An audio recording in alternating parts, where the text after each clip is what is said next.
Jack, as you know, we're all about giving value here at Colour Plane. So what we're going to do, we're committing to 3 podcasts a week. They're going to be released on Tuesday, Thursday, and Sunday nights at 7 p.m. Australian Eastern Standard Time. That's here in Melbourne. That's a lot of podcasts. That is a lot of podcasts, Jack, but we wouldn't have it any other way. We're all about bringing value on this Colour Plane podcast. And so I think 3 per week feels right to us. A way that you guys can give us a little bit of value in doing so would be to please follow and give us 5 stars if you guys enjoy. We'd really, really appreciate it. Mean the world, guys. Thank you so much. Enjoy. So today we're going to dive into Jesse and I's personal and business relationship. As you guys may already know, Jesse and I have been close friends, you could say best friends, for a long time, and we do run a business together. So we think there'll be a lot of takeaways, interesting things for you guys to think about if you're thinking about doing potentially the same thing down the line or starting businesses by yourself. We think today would be great to open a can of worms in terms of us with how we manage that. Love that, Jack, and we will cover that. But before that, we get asked this one question all the time, and I just want to debunk it. I want to get it out of the way straight away. When you start a business, should you go into that business on your own, or should you join a partnership with a friend? Now, that's the main thing, right? It's like, do I go on this journey solo, or do I join someone? Yep. And today we're going to lean more on the side of going into business by yourself first is probably the best option. I think without doubt, and Jack, we definitely have very different sort of upbringings with partnerships. I've had about 8 or 9 business partners. I think you might have one. I've only had one, and predominantly been by myself. Right. So very, very different. But I think we have a similar view because at the end of the day, keeping it very simple, when you're starting a business, presumably it's your first, and you don't know a hell of a lot, because there's a lot of factors in business, marketing, marketing, that's all I do, so I don't know any other section. No. There's marketing, there's legal, there's accounting, the list goes on. There's like 10 things, right? There's 10 key pillars, and most people only know, 1 or 2. I only know 1. So you long story short, you're in a tough spot starting off. But I think if you can sort of suck that up, that tough spot, because what everyone does, they're in that tough spot. They only know 1 out of the 10 pillars, and then they just jump at a business partner. I know that because I've done this 9 times. And it's common. It's really, really common. Much more common than doing it on your own. Yeah, there's some value in trying to tough it out on your own, because not only do you have to take on responsibility for everything, but you also have to wear all the different hats that a business throws at you. And that is a great way to understand your business inside and out from every single little perspective. So, you're shipping out orders, you're running the marketing, you're dealing with the finances, and those skills, although you may not be doing them all to the best of your ability, and you obviously have strengths and weaknesses, they're going to hold you in great stead down the line. Jack, it's the most invaluable experience because you'll find out your strengths and weaknesses super clearly, right? You've seen how the business goes over the period of maybe say a year, and you know what you need and where you excel. So you might love the marketing, or you might love, more supply chain and speaking to suppliers, etc. And then you can hire accordingly. Yeah, I think the most valuable thing about starting your own business is the amount that you're going to learn inevitably about yourself. And in a 9 to 5, I feel like that can be really tough because you're kind of boxed into maybe just one task or one department or one thing. So, having to run a whole business with all its different parts by yourself, it's going to teach you, so much about yourself emotionally, physically, what your strengths are. Yeah, it's such a scary place to be. And you're vulnerable, you're posting online, like people seeing it. I guess there's a bit of tall poppy thing in Australia. People want to shoot you down a little bit. You see that a lot at the start. We're definitely at the start of our journey. I think we've been on social media for 3 or 4 months. And one thing I've seen is no one's going to fully support you till you've made it. And that's the hardest thing. Everyone is there to support you once you have all the runs on the board. And that is one of the hardest things to wrap your head around, because you can see the vision early days. Like we can see it right now, but people following us, maybe they can't as much. So to wrap that up, Jack, I think you have to go into business on your own. I think you have to face down those scary moments because you are going to reap the rewards later. Jack, we would never make anyone pay for this information in this podcast. Never, Jess. No way. We're in this for the long term. We want to be doing this for a serious long time to come. Jack, what's the best way to go about it? Guys, the one thing you can do, a small ask that we have, is if you could please just review and rate the podcast, give us a follow.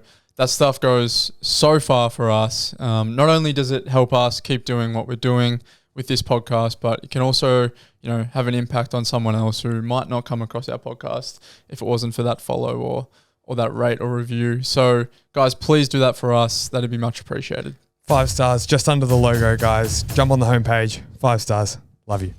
So now, Jess, let's jump into our personal relationship and our business relationship, because I think that's going to give people a real life case study of just what we're talking about. Definitely. And so, Jesse, we've known each other since we were about 10 or 11 years old. Yeah. I think. Yeah, about 15 years now. About 15 years. Yeah, it's a long time. And we have spoken about our relationship on episodes 1 and 3 in depth. So if you want to kind of get a bit of background, a bit of context for Jesse and I's relationship, jump to episode 1 and 3 and check those out. So for us, Jesse, we've had different paths in terms of business. Let's start with maybe our business journeys. Obviously, you've had a lot of partners. Yeah, very opposite to you. I've had about 8 or 9 business partners, and I've sort of learnt the hard way that you're really not going to be able to just get along with anyone. It's quite the opposite.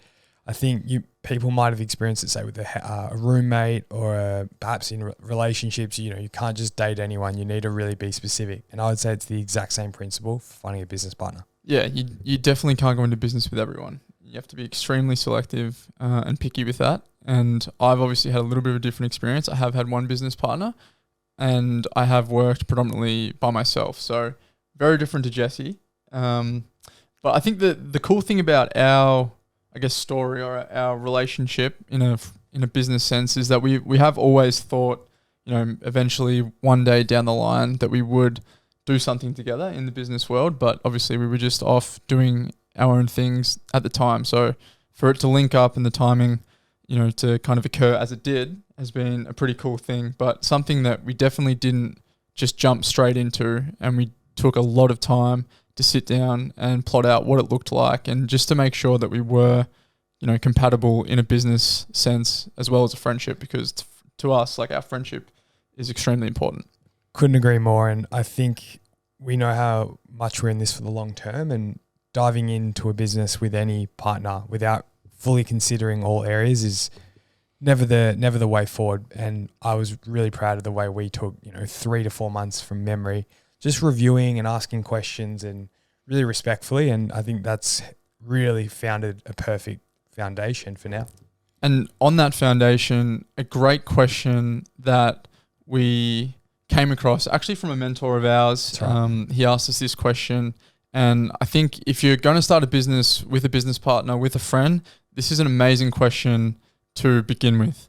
And that question is, if shit hits the fan, what is more important? Is your friendship more important, or is the business more important than the friendship? And so I think that's a great one just to sit on if you are thinking about, working with that friend, or, maybe ask that question and see where it goes. And for us, it's definitely the friendship. Yeah, absolutely. And I think it's a really tough question, but that's the beauty of it, because it sort of cuts through a lot of the bullshit. It gets straight to it, really. And there's a lot of things you need to consider, and it can get very grey and ambiguous. And that's why we think, you should, back to our original chat today, is we think you should start on your own to not have to worry about a lot of those things with a business partner. But if you are down the line and you think you've found the right person, i.e. in Jack and my situation, I think that's a great question to ask straight off the bat. And there's no right or wrong answer. It's fine if you want to prioritize the business, because not in every relationship do you prioritize that friendship over the business, because the business is your livelihood, and there's a lot to be said for that. Yeah, there's no right or wrong answer. Definitely. Correct. And so our friendship, Jess, obviously we spend heaps of time together. The lines are extremely blurred. Yeah, we live together, we run together, we work together. We spend more time with each other than we do with anyone else. And so it's been really important for us to have ways that we separate each of those relationships, personally and in a business sense.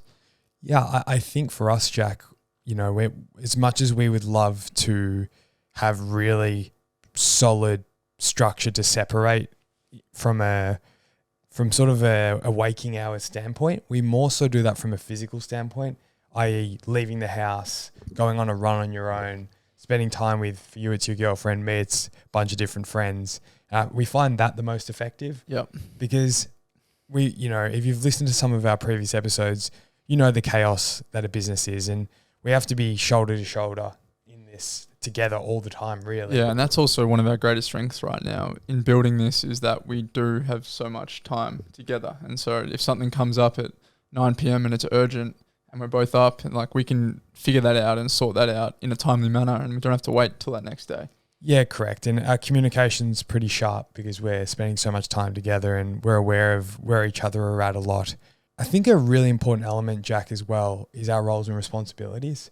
We've done a really solid job of defining that. So for me, it's marketing, it's pushing products, it's DMing, potential clients. Yep. For yourself, it's a bit different. Yeah, it is very different. So we don't cross over too much. I'm more based in, I guess, like the back end stuff, a lot of the supply chain, dealing with suppliers, customers, operations, that kind of thing. So that's coming back to working on your own too, is you're going to find out what your strengths and weaknesses are. So I think me and Jesse came into this relationship clear on what the most value we were going to bring individually. Absolutely. And so I think that works really well for us because we're not sharing a lot of roles and we're backing each other in on roles because I know Jesse's better at marketing. So therefore... Sorry to cut you off, but that if you're taking away one thing from the podcast, that's it. Because every fuck up, pardon my French, but every fuck up that I see with business partners, including my own previous ones, are a lack of understanding what you're truly bringing to the table and what the partners are. That's like 101. And be super clear with that. Like,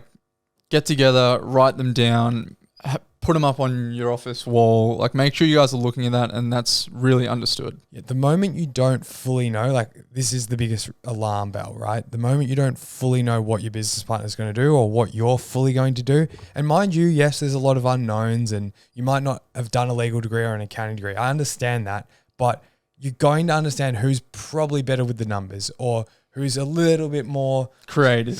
Creative or savvy with the social media, So you have to, doesn't mean those roles can't change. No. Like if, maybe I'll take one of Jack's roles and he'll take one of mine because we have that chat. But for the most part, you have to really divvy that up. Yep. And communication is going to be your biggest tool in doing that. And for Jesse and I, it's been paramount that we speak openly and honestly, and we're extremely transparent with each other. If something comes up and it's bubbling up in me, right now, like I have to voice that now, and we are mature enough that we can talk through those things, which I think is also, a really big part of, a successful business relationship, and something that me and Jesse have just started doing, but we've seen, enormous amounts of value in it, is catching up every Monday morning, first thing in the morning, block out time, just Jesse and I sit down and we go over, I guess, the week, everything that's been happening, and we just speak openly with each other. Yeah, correct. And I love it, Jack, because it gives you time to really write out a list, think deeply about how you're tracking, how your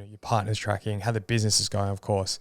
And I think my number one tip for that meeting is choose a location that's outside of your normal dynamic, because that way you'll associate that time and that space for that moment. So yeah, choose a cafe that you don't normally go to or something, and that'll help set a new habit. Definitely. Well, guys, thank you for tuning in. We hope you guys got some good value from that and have understood Jesse and I's relationship a little bit better, because it is a very unique one, that's for sure. The other thing, guys, is just last night we made a Discord. There's already about 150 people in there or something like that. It's pretty. I don't even know how we get these people in there, but I kind of do. We do have some structure. But when it turns out, it makes me really happy. If you want to dive in there, in the show notes, we'll chuck the description and the link. So please join. It's going to be the next level of our community, the next evolution, shall I say. We'll see you there. And quickly, if you like this episode, please follow and review and rate and do all those good things. 5 stars. Thanks, guys.